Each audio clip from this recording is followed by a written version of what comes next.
bienvenue dans cette nouvelle édition du JT.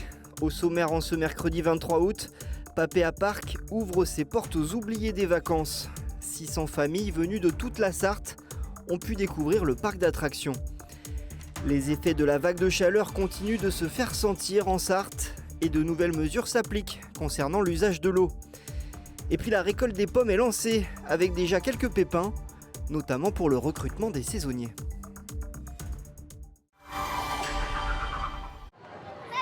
Ali fait partie des heureux du jour. C'était plus que parfait, c'était incroyable. Son terrain de jeu, Papéa Park, le temps d'une journée organisée par le Secours populaire. Ce qui est important, c'est les familles qui ne partent pas en voyage, qui ne sortent pas en vacances. Ça nous fait plaisir de passer une journée avec Secours populaire et passer une bonne journée avec les enfants. Voilà plus de 40 ans que l'association permet à des familles modestes de profiter d'un petit moment de vacances. On a fait la gravite, on a fait le jeu de toboggan et tout ça, avec les enfants, le train et tout. Il reste pas mal de jeux. De quoi s'amuser et donner le sourire aux enfants. Il y a plein de jeux. Et en plus, c'est trop bien. Comme aux parents. C'est la première fois que je viens ici, c'est magnifique. Les participants à ces journées sont toujours plus nombreux. 600 familles cette année. Avec l'inflation, elles sont de moins en moins à partir en vacances. On était sur une jauge à peu près de 40% de familles qui ne partaient pas en vacances. Cette année, on va arriver à une jauge pratiquement de 50%. Une famille sur deux ne part pas en vacances. Un enfant sur trois ne part pas en vacances. Une journée mémorable pour tous ces oubliés des vacances qui, à la rentrée, auront eux aussi quelque chose à raconter à leurs camarades de classe.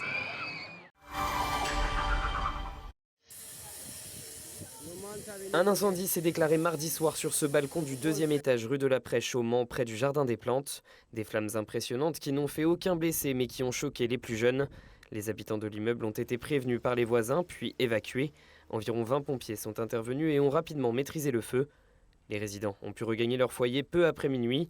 Les dommages de l'incendie ne sont visibles que sur ce balcon, dont les habitants n'étaient pas sur place au moment du départ de feu.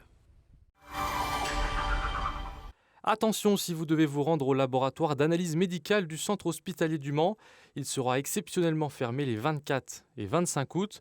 Le centre de prélèvement reste accessible pour les patients ayant un rendez-vous. Cependant, les patients sans rendez-vous devront se présenter ultérieurement. La chaleur est bien présente en Sarthe. La journée la plus chaude est passée ce mercredi. Pour autant, Météo France indique que le département est toujours en vigilance jaune canicule ce jeudi.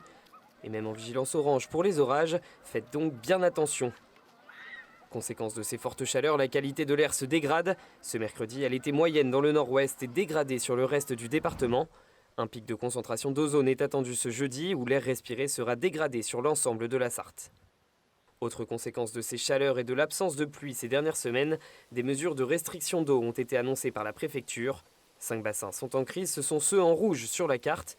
4 sont en alerte renforcée, 1 en alerte et 8 en vigilance. Des mesures de restriction ou d'interdiction des usages de l'eau s'appliquent à ces bassins. Il est donc demandé de faire des économies dans ces zones et de réduire tous les usages accessoires de l'eau. Cette période de forte chaleur devrait s'estomper dans les prochains jours.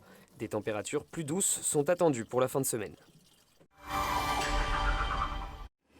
Golden, Gala ou Rainette, ces variétés de pommes poussent ici à Oisé en Sarthe. La récolte débute à peine et est déjà perturbée. En raison des fortes chaleurs, les équipes débutent à 7h du matin. On ramasse à la couleur. Plus elles sont plus la couleur est foncée, c'est les premières que l'on ramasse. Après les autres, elles vont mûrir au fur et à mesure et on repassera pour ramasser les autres. Donc ça se fait en deux. Enfin, certaines catégories de pommes se font en 2 ou 3 étapes. La cueillette s'étale jusqu'à la fin de l'automne. Mais une incertitude plane sur les arbres fruitiers. Les saisonniers seront-ils assez nombreux ? Là, pendant une dizaine de jours, on continue de chercher un petit peu pour être au moment de l'effectif maximum. Donc il nous manque encore 10-15 personnes. Car le travail est peu attractif, assez dur physiquement, pour un salaire plutôt modeste. Autre pépin, la taille des pommes, plus petite que l'an dernier, et donc avec un prix plus bas. Manqué de rayonnement, on a manqué de soleil dans l'été pour réussir à bien faire grossir nos fruits. La pomme, c'est une filière qui est en difficulté depuis 2 à 3 ans, sur laquelle on n'arrive pas à revaloriser nos fruits malgré toutes les augmentations de charges qu'on a pu ressentir là sur ces 3 dernières années. La consolation, c'est que les débouchés sont là. Tout juste ramassés, les pommes sont déjà vendues. La demande est déjà là parce qu'on finit sur un stock complètement vide de l'année dernière. Il n'y a plus 1 kilo de pommes en stock. Donc dès les premiers kilos vendus, dès les premiers kilos cueillis, ils sont demandés par les clients. Les arboriculteurs évitent ainsi des surcoûts en chambre froide. Cette année, ils espèrent surtout une hausse du cours de la pomme.